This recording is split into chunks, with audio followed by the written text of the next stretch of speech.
Well, greetings from Bradfield, and thank you for joining me again for this third time during Holy Week 2020. We've been looking at some of the poems from the novel Dr. Zhivago by Boris Pasternak, a novel set during the turbulent first half of the 20th century in Russia, when the Russian people went through such difficult years and such difficult circumstances of great change. And during the novel, Dr. Zhivago writes poems. This is one poem called The Garden of Gethsemane. It's from the recent translation by Richard Pavia and Larissa Volokonsky. The poem begins, "The bend of the road was lighted up by the indifferent glitter of distant stars. The road went around the Mount of Olives, and down below it flowed the Kedron. The little meadow broke off halfway. Beyond it, the Milky Way began. The grey, silvery olive trees tried to step on air into the distance. A quiet country road outside Jerusalem, the quiet night sky, all is stillness between earth and heaven, and Jesus and his disciples find a quiet garden." The poem continues. "At the end was someone's garden plot. Leaving his disciples outside the wall, he said, 'My soul is sorrowful unto death. Tarry here and watch with me.' He renounced without a struggle, as things merely borrowed for a time, his miracle working and omnipotence, and was now like mortals, like us all. And Jesus asks his disciples to stay with him while he struggles as a human being. Now night's distance seemed the verge of annihilation and non-being. The expanse of the universe was uninhabited, and the garden only was the place for life. And peering into those dark gulfs, empty, without beginning or end, and sweating blood, he prayed to his Father that this cup might pass."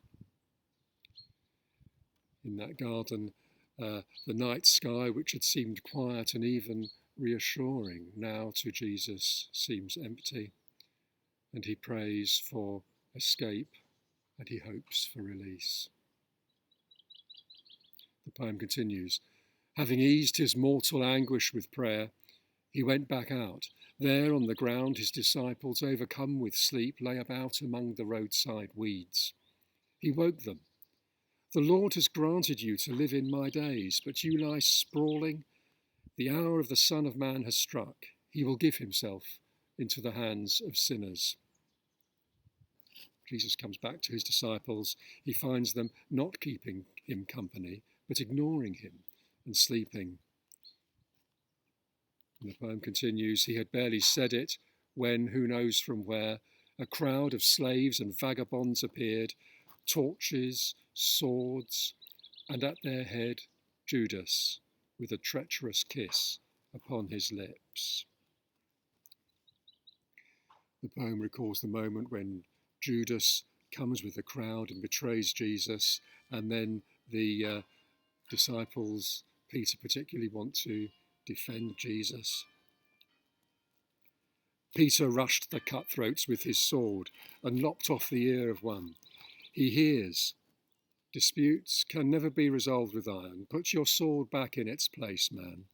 Could my Father not provide me with hosts of winged legions? Then, having touched not a hair upon my head, my enemies would scatter without a trace. But the book of life has reached a page dearer than all that's sacred. What has been written must now be fulfilled. Then let it be fulfilled. Amen." And so at that point in the poem, Jesus calms his followers. He tells them that what is about to happen is what must be. For the good of others, for the goodness of the world, Jesus must only be vulnerable and humble. Jesus must allow events to take their course, and he is one with those who are bruised and battered by this life. There are things we can't control, but we can choose how we live. In the poem, Jesus continues to say to his disciples, "For the course of the ages is like a parable and can catch fire in its course. In the name of its awful grandeur, I shall go in voluntary suffering to the grave." Jesus sees that life is like a parable.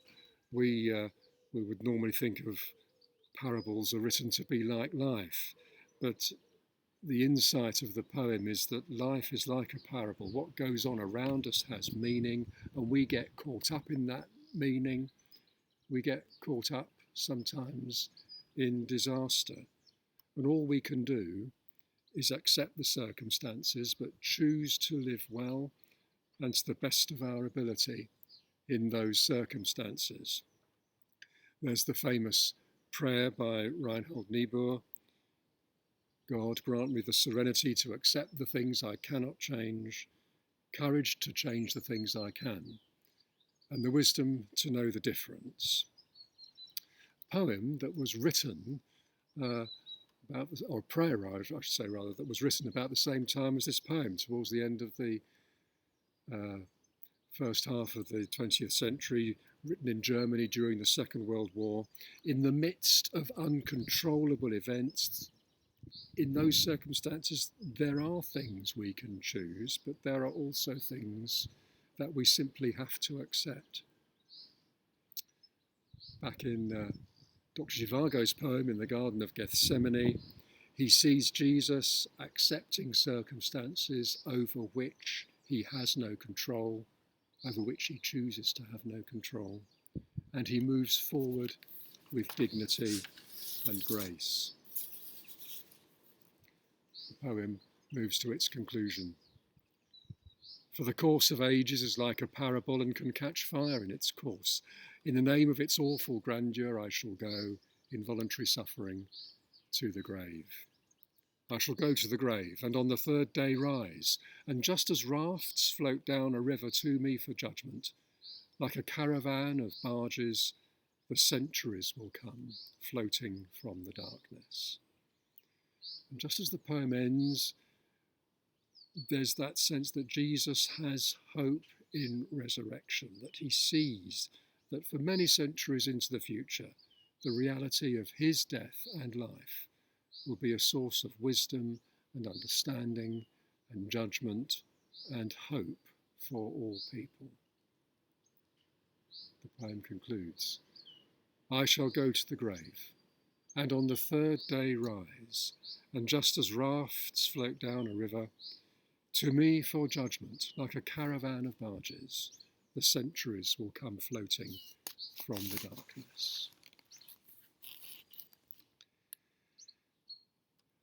Thank you for joining me for this time looking at this poem, The Garden of Gethsemane, as we remember Jesus in the Garden of Gethsemane and the events of Holy Week so many years ago, this Holy Week 2020. And during these days, I pray that you're keeping well, and I pray that God will bless you and God will bless those whom you love and care for, and that God will bless us all.